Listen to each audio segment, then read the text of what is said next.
Selesaikan dulu 2021. Lolos passing grade sangat banyak, tapi dicuekin oleh daerah. Pertanyaan saya kepada Pak Menteri, Anda sebagai Menteri Pendidikan yang punya guru, tenaga honorer, yang kita tahu bahwa NTT itu sangat membutuhkan tenaga guru. Persoalannya Pak Menteri kok diam aja ya?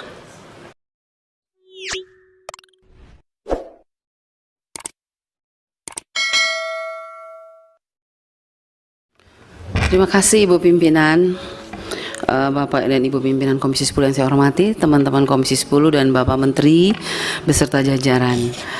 Yang pertama, saya bersyukur hari ini kita membicarakan hal yang penting sejak tadi pagi, dan hari ini bertepatan dengan Hari Pahlawan, Hari Pahlawan Nasional ya, 10 November hari ini. Dan saya ingin kita juga mengingat bahwa pahlawan nasional itu masa lalu yang harus kita ingat. Tetapi ada juga yang harus kita perjuangkan saat ini adalah pahlawan-pahlawan tanpa tanda jasa. Guru-guru honorer yang sudah mengabdi belasan tahun di daerah-daerah terpencil, yang sampai hari ini masih menangis karena mereka tidak pernah merasakan keadilan dari pemerintah. Mereka yang sudah mengabdi di desa-desa, di pelosok-pelosok, yang harus menyeberang sungai, yang harus langgar kali kalau orang NTT bilang ya, yang kadang-kadang kalau banjir taruhan nyawa, tetapi sampai hari ini mereka tidak bisa masuk lolos P3K.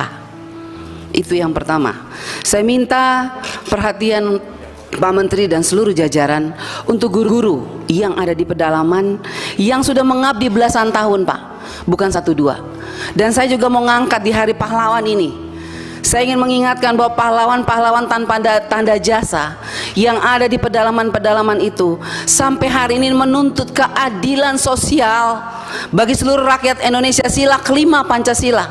Kenapa tidak pernah diberikan kepada mereka? Bukti, ada guru-guru yang baru 1 tahun 2 tahun mengajar lolos P3K. Mereka yang sudah belasan tahun tidak pernah lolos dengan berbagai macam alasan. Oleh sebab itu saya minta Pak Menteri, mari kita coba ingat ini. Bagaimana justru mereka ini yang sudah belasan tahun ini, yang tidak pernah diperhitungkan oleh negara ini, justru mereka itu yang harusnya mendapat prioritas untuk diangkat. Apapun alasannya, kalau menurut saya mereka sudah tidak pantas lagi diukur dengan apapun, karena terlalu mulia hati mereka Pak. Mereka tidak pernah berhitung-hitung dengan gaji. Tapi ketika ada P3K yang ditawarkan oleh pemerintah 1 juta, kenapa sampai hari ini mereka tidak pernah lolos? Sangat menyedihkan Pak Menteri. Yang kedua, seperti kami daerah 3T, bahkan semua daerah 3T, khususnya NTT, kami ini kenyataannya tuh Pak, betul-betul kekurangan guru. Kurang guru kami. Tetapi kami kenapa dibatasi? Kenapa banyak sekali yang tidak lolos? Ada formasi dari kepala daerah, tapi yang datang, saya sudah kemarin reses ke beberapa kabupaten, kepala daerah mengatakan kami mintanya lain, formasinya lain, diberikan oleh pusat lain Bu Anita. Contoh di Timur Tengah Selatan, banyak sekali mayoritas kami Kristen Pak, formasinya guru Kristen, tapi yang dikasih guru agama Islam. Akhirnya guru itu tidak diberi jam pelajaran, 0 pelajaran, tidak dibayar. Tetapi dana daunya sudah dihitung masuk ke APBD. Akhirnya anggaran itu saya tanya, dipakai untuk apa Pak Bupati? Ya begitulah Bu Anita. Nah ini makanya saya minta Inspektorat Jenderal, Pak Menteri tolong Ibu, mana Ibu? Inspektorat Jenderal mana Ibu? Ini kita tolong lihat deh ya. Ini ada beberapa daerah yang dana daunya sudah ditransfer. Bu Sekjen, Pak Menteri, saya masih bicara. Jadi ada beberapa daerah yang dana daunya itu sudah ditransfer ke APBD, dan sudah jelas angkanya itu saya lihat untuk P3K, tetapi tidak diangkat oleh Pemdanya. Formasinya ditutup sampai hari ini. Contoh di Kabupaten Kupang, Nusa Tenggara Timur, Kota Kupang di Nusa Tenggara Timur Pak, Kota Kupang ibu kota provinsi saja, 400 tenaga P3K yang kategori 1 itu, yang P1 itu 2021 Pak, sampai hari ini sudah terima SK tapi tidak diangkat. Saya mau tanya Pak, Ini mana Ibu Nunu? Setelah SK, sebelum SK ada nomor induk katanya. Setelah itu SK, harusnya kan mereka diangkat. Tapi sampai hari ini Bu, mereka tidak diangkat. Dan saya lihat, saya ikutin terus perkembangannya. Kenapa tidak diangkat? Uangnya sudah ada. Bahkan sekarang 2023 ditambah lagi anggarannya. Saya bingung ini. Ini prinsip penganggaran P3K yang ditransfer dari Menteri Keuangan ke daerah tuh pakai prinsip yang mana ya? SK dulu baru ditransfer uangnya, artinya kalau sudah ada SK berarti mereka harus diangkat. Tapi kok ini sudah ada SK alasannya NIK, padahal NIK itu dasar pembuatan SK. Ini pemerintah daerah bolak-balik. Ini saya minta tolong nanti Ibu Inspektur Jenderal, kita apabila perlu Pak Menteri dan Bu Nunu, kalau tadi saya senang sekali Bu Nunu bilang ada kenaikan 42% setelah rakor. Coba Bu, sekarang saya ajak nih kementerian kita rakor di daerah. Ya, jadi jangan hanya kementerian rakor dengan para bupati, gubernur di daerah selesai. Guru-guru honorer tidak tahu di bawah. Saya mengajak Pak, mari Bapak Ibu yang ngurusin P3K, kita rakor di daerah. Dudukan kami anggota DPR RI dengan bupati dan gubernur dan panitia seleksi nasional. Kita pengen tahu sebetulnya persoalannya di mana. Orang anggarannya ada, tapi kenapa pemerintah daerah tidak mau angkat? Alasannya apa? Dana DAU kurang. Setelah kita lihat DAU-nya nggak kurang, berlebihan malah. Nah ini persoalan.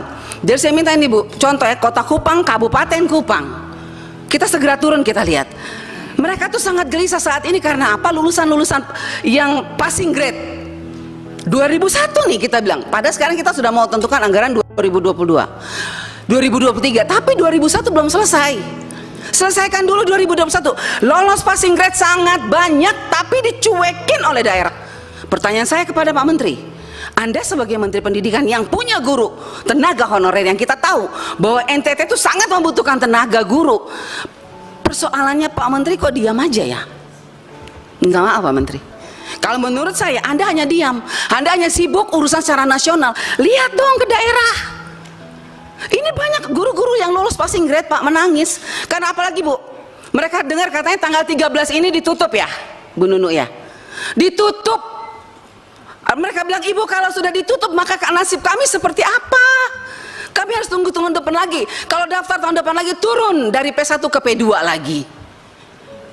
Padahal mereka lulus sekarang nih. Nah jadi saya minta tolong Pak, kalau bisa untuk kita selesaikan masalah di daerah, saya minta untuk tanggal pendaftaran yang batas tanggal pendaftaran pendataan ini tanggal 13, saya minta diperpanjang. Kita selesaikan masalah, kita jangan lompat nggak jelas Pak. Saya minta diperpanjang, bila perlu Bu pimpinan, melalui pimpinan, saya minta Bu, kita harus undang tuh Panselnas tuh. Duduk Bu, kita bicara bagaimana sih mereka transfer uang. Kok enak sekali bupati, gubernur dan segala macam.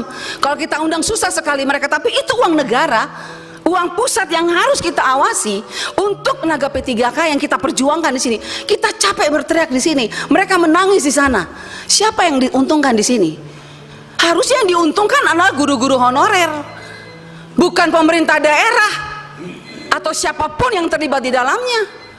Oleh sebab itu saya mohon Ibu pimpinan, kita harus segera panggil tuh Panselnas, panggil tuh BNPAN RB, Menteri Keuangan.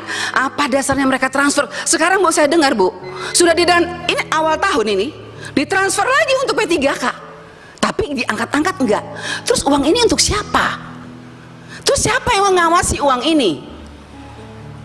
Terus tangisan air mata P3K yang sudah lolos passing grade, siapa yang harus menghapus air mata mereka itu siapa? Kalau bukan kita sebagai wakil rakyat, kalau bukan Anda sebagai menteri, siapa? Hanya kita yang bisa.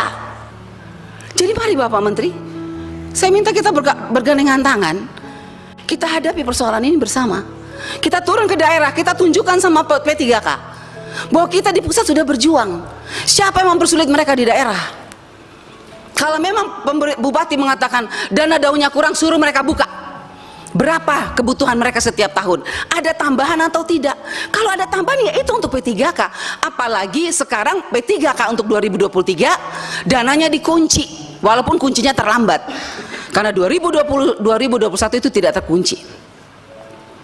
Ini penting Bapak Ibu. Jadi Sebetulnya yang kita ngomong dari tadi ini persoalan sudah ada, Bu. Uangnya sudah ada di daerah. Cuman persoalannya kepala daerah tidak mau angkat. Alasannya dana ada kurang. Coba hitung, saya sudah hitung. Kota Kupang ada kelebihan, Kabupaten Kupang ada kelebihan, tapi bupatinya tidak mau. Nah ini, jadi saya bilang gimana? Kita harus sama-sama. Dan saya minta Pak Menteri menjadi fokus Pak Menteri untuk menyelesaikan ini supaya Bapak juga jangan terlalu beban bahwa memang kesalahan bukan hanya pada pusat. Di daerah juga ada, mari kita selesaikan bersama. Makanya saya usul rakor di daerah, ajak kami anggota DPR RI. Biar jelas, clear. Bila perlu dudukin itu DPR Provinsi, DPRD Kabupaten. Supaya mereka tahu ini uang APBN yang berubah jadi APBD. Yang tidak bisa mereka pakai seenaknya. Khusus untuk P3K. Yang saya dengar, banyak permainan di daerah sekarang. Itu dana P3K dimainkan oleh mereka. Makanya saya kadang-kadang saya bikin, kalau bila perlu kita pakai, minta KPK aja periksa kalau begini caranya. Sakit hati kita nih, kasihan guru-guru itu. Oke, lanjut. Itu untuk ini Pak ya, P3K. Mengenai ada Pak, ada juga terkait asesmen tadi Pak, daerah NTT Pak. Kami masih kurang jaringan, susah. Bagaimana asesmen dilakukan di UNBK? Banyak daerah sekolah-sekolah yang berteriak tidak memiliki komputer tapi dikirim laptop. Ada daerah yang akses internetnya lancar, laptopnya tidak ada. Saya ada bukti Pak. Laptopnya itu ditumpukin setinggi gunung tapi nggak dipakai karena nggak ada akses internetnya. Itu seperti apa itu? Coba ya seperti apa itu, seperti itu pertanggungjawabannya. Dirjen di Dasmen. 1 menit ya Bu ya, saya tambah 1 menit. Makasih Bu. Dirjen di Dasmen, NTT masih tinggi Pak buta hurufnya Pak. Saya kasih contoh di Sumba Barat, Kepulauan Sumba, Sumba Timur, Sumba Barat, Sumba Barat Daya, Sumba Tengah. Saya pergi tuh, saya kaget, sekdanya bilang Bu, angka buta huruf kita masih tinggi lah. Terus anggarannya gimana itu? Buta aksara segala macam itu bagaimana? Saya minta Pak ya, saya minta tolong saya diberitahu datanya berapa anggaran yang di sana, yang seperti tadi Pak Ferdiansa katakan benar. Actionnya apa? Kita dikasih tahu, kita jangan dikasih angka-angka Pak. Actionnya apa? Buktinya apa? Ya seperti itu. PIP masih banyak persoalan Pak Menteri, terima kasih. Kementerian kemarin sudah tiba-tiba turun melakukan audit dan melakukan sosialisasi program Indonesia Pintar. Dan saya punya videonya, betapa kagetnya kepala sekolah. Oh seperti itu ya, oh kami baru tahu ya. Pikiran saya, aduh PIP sudah berapa tahun ya, kenapa baru dilaksanakan sosialisasi sekarang? Sudah banyak uang negara yang kembali ke kas negara. Saya rugi Pak. NTT masih kembali 4 miliar dan sekarang akan kembali ditarik 5 miliar hanya karena ketidaktahuan kepala sekolah mengenai program ini. Tapi saya bersyukur walaupun terlambat, terima kasih kementerian kemarin sudah melakukan sosialisasi, dan terima kasih juga untuk Ibu Irjen sudah menurunkan auditor ke NTT hampir 80 orang, semoga semuanya diaudit. Dan rajin-rajinlah turun Bu Irjen, turunkan anak buah Ibu Irjen untuk melakukan audit supaya jelas tahu segalanya. Sudah kok. Terakhir Pak Pimpinan, tunjangan khusus Pak untuk daerah terpencil masih belum cair sampai saat ini. Tunjangan khusus daerah terpencil, tunjangan khusus daerah terbelakang, tunjangan khusus apa tuh namanya, apa tuh dikatakan biasanya apa sih, khusus untuk guru-guru yang di daerah perbatasan itu Pak. Ya, apa? Penghasilan apa terpencil itu ya, dacil itu. Dan terakhir Bu, saya berharap kita bisa panggil yang saya bilang tadi Bu, kita panggil Panselnas dan Menteri Keuangan Pan RB dan Ibu Pak Menteri dan Ibu Nunu. Saya undang kita segera rakor Bu. Saya usulkan rakor di Kota Kupang dulu, di kabupaten, terus kita terus ke sana supaya selesai masalahnya. Terima kasih.